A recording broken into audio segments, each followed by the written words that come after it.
లింగం కోసం తిన్నడిని, ఆడి గూడాన్ని, అడవిని నాశనం చేసి వాయులింగాన్ని తెచ్చుకుంటా. ఆ తిన్నడు సామాన్యుడు కాదు. అతన్ని దాటి వాయులింగాన్ని చేరడం అసాధ్యం.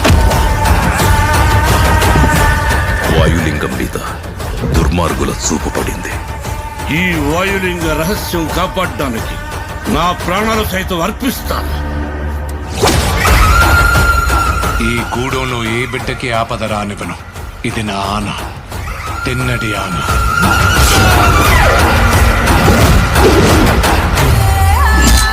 శివుణ్ణి రాయంటావా? రాయిని రాయనక ఏమంటారు నెమలరాని? వినపడని వాడికి విన్నపాలెందుకు, వీళ్ళకి దండాలెందుకు? దేవతని ధిక్కరించే వాడికి, పెద్దల మాటకు విలువ ఇవ్వనోడికి ఈ కూడెంలో చోటు లేదు. ముందా రాయిని తీసుకెళ్లి అడవిలో పడేస్తే గానీ నీకు పిచ్చి తగ్గదు. తప్పు మామ, అలా అనకూడదు. ఇలాంటి వాడు మీకు గొప్ప భక్తుడవుతాడని నమ్మకం ఏంటి ప్రభు? నీతో పాటే నేను ఆ సమయం కోసం ఎదురు చూస్తూ ఉన్నాను.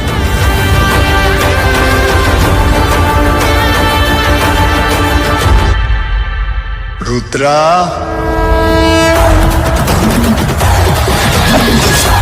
ఎవరు నువ్వు?